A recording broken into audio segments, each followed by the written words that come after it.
Hey everyone, this is Barry. I'm known as Cyber Monday, synthpop synthwave artist from the UK, and I thought I'd do this video about the Blitz exhibition that I just went to in London last week. So it's really nice to know that synthpop is still alive. For me, I was born in 1980 and I grew up with synthpop, and I still make synthpop music to this day. It's in my blood, it's just part of me. I love all the new romantic stuff. And I'd always heard about the Blitz Club in London, the Blitz Club night, and I was so pleased to know that it was actually at the Design Museum. So I went to London last week to actually experience it. So it's actually in the Design Museum at the moment, and so that's the Design Museum there. And Rusty Egan has literally just been doing a interview on Electronic Cafe, so make sure you check them out on YouTube as well. They're really good at interviewing people in the synthpop world, synthwave world, which is just so cool. So I just love the fact that synthpop is still alive, very much alive, and I just think it's so cool. Rusty Egan's also got a brand new album out, Romantic, which is really good. Check it out on streaming services if you're interested, because there's some really cool stuff on there. He's done 2 versions of Fade to Grey, which I've covered in the past as well. So I thought it's a really good opportunity to go to Blitz. And I really didn't know what to expect, to be fair. I mean, the Blitz Club came from so many, it grew so many bands and artists because they could be accepted for who they were. It didn't matter how you dressed, as long as it was cool. And you could put makeup on, I mean, you know. So yeah, it's really cool from that point of view. So this is where you start from, entering the Blitz, a strange door policy. And I love this because this really sets the theme of saying that you're standing in line outside a door trying to get into the club. At the door is Steve Strange, 21 years old and already a force in London nightlife. DJ Rusty Egan hosts a weekly private party at the Blitz Wine Bar. Now the epicentre of the most exciting and most radical movement in British youth culture. On Tuesdays, the Blitz is a creative playground. Around you are fashion students, future pop icons, designers, photographers, provocateurs, and ready to shape the decade ahead. Strange's door policy is strict yet inclusive. The Blitz is hard to get into, but it's a safe haven for the misfits and radical thinkers. I'd love to know actually how many people got in and how many people didn't, what the ratio actually was. Because you've got to be extraordinary, you've got to dress accordingly. I just love that. And this is, Steve Strange here. So it's just so cool. You were able to take a photo of yourself and a Snapchat type thing, where you go downstairs and you start to hear the music as you start to walk around this exhibition, which is so cool. And this is an example of just the cool artists that used to go to this event. It's just brilliant to see, and it gives you an idea of like what was going on at that time as well. So like MTV launched in the USA, Channel 4 launches in the UK. This was such a, don't know, it feels so long ago now, and it's probably because it is. So, but it's crazy really. And you can see where the Blitz came in just before 1980, so I probably wasn't even born by the time it actually started, but it carried on.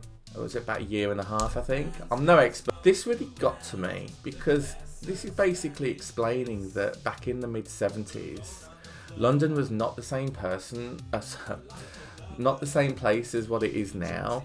So there were over nearly 100,000 vacant dwellings in Greater London. Can you imagine? And it was cheap.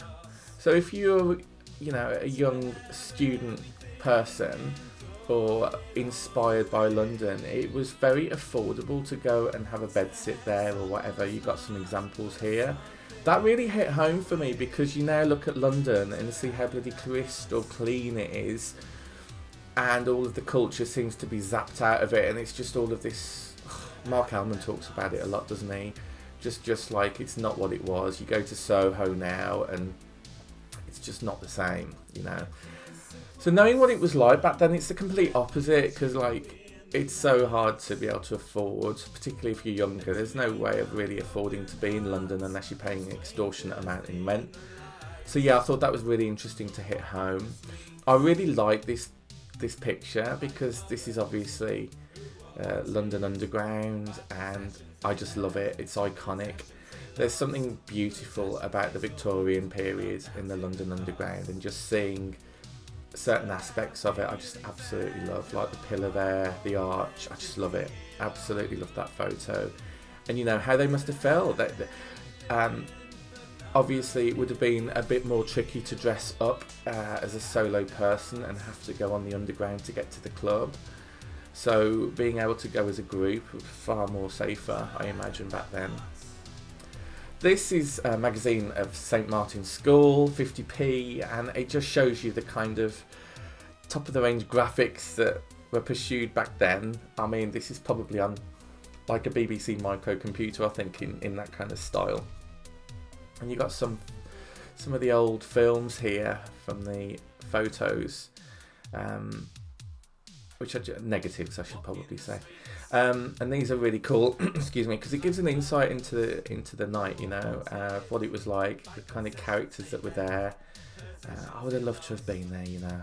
Perhaps they can open it up again in London. I know that there was a night to celebrate it, and then you kind of go into this recreated bar of the Blitz event, and I loved it because these were like, it was like they were actually there in person. And there's Rusty DJing, you know, near the bar, and I just thought it felt really amazing. It just felt amazing to be there. It really did. I love that shot. Seeing, you know, the blue non-drinks at the bar and everything. I was just blown away by it. I thought it was absolutely incredible. No, I'm never one for dressing up, so I don't know if I would have actually got in. But it was nice to be there. It really was. And then when you come out, there's quite a few different artifacts of things. This had a phrase, creative salvage, which I thought was quite cool. Some of the magazines of the era and some of the features of the Blitz Club actually in magazines. I thought that was really cool, really iconic and artistic. So I would have been 4 months old when that magazine was published, yeah. It's just amazing. And the detail that was in the exhibition, I just thought was so interesting. I really loved the art of this kind of neon culture. Absolutely loved it. And of course we lost Woolworth a long time ago as a record store. But I thought it just gives a bit of an idea of what it was like back then. That you were starting to see Boy George and men being able to wear makeup, you know, and show off. Now I'm a synth guy, I absolutely love synth, so it was really nice and cool to see this stuff here. Yamaha, I never knew this synth existed actually. I just think it's iconic, and I love the red background. So it goes on about the electronic drum kit back in the day, and then you got the synth as well. There's Rusty. I just think it's amazing, you know, this is some of just the amazing music that is still available today and was back in that era. I mean, there's so many of the greats that I absolutely love. I'm a huge fan of Vince Clarke, so Yazoo's huge for me in Erasure. Human League is that's probably my most iconic album ever. I'm obsessed with that album to the point that I've done quite a few covers now. I can see the Soft Cell album in there on the second shelf. Duran Duran, huge fan. Banana Rama, I love. Ultravox, of course, Visage, Culture Club at the bottom. There's just so many greats in just one shelf, you know.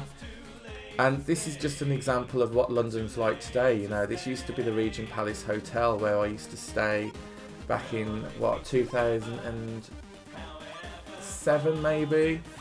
It was £35 a night. Sometimes if you wanted like an ensuite, it was maybe £45. Some nights it was 28 quid. I spent 2 months in that hotel, you know, and it's just they kept the facade, but all the rest, like if I just use my mouse, you'll see all of this is just completely knocked down. I was in tears when they were knocking that down because I spent 2 months in that hotel and adored it. It used to be the biggest hotel in Europe, hosting over 1,000 people in a night, you know. It's just sad to see, but it's just moving on with the times, isn't it, really? And just having a look at some of the culture around London, you know, this is where I used to perform on stage in Madame Jojo's. It was like a basement club. You'd go down here and then you'd be there, and it's just unrecognisable. I mean, you can see the Revue bar, there's still some reminiscence of it, but it's been wiped clean, guys, and it's sad to see in London. Really sad to see. You wouldn't know what that was now. Do you know what I mean? You really wouldn't know. That's GAY bar. That's just been closed down in Old Compton Street. That's iconic for the LGBT community. I just wanted to just go through it really. It was such a good exhibition, and I really encourage you guys to check it out if you haven't already. I'll leave the link if you're interested in attending below. And yeah, if you're interested in synth-pop, please subscribe, because if you like this video, please give it a like. Let me know in the comments, because I can do more content like this if you're interested. So thanks so much, guys. Thanks for watching, and I'll catch you on the next one. Take care. Bye.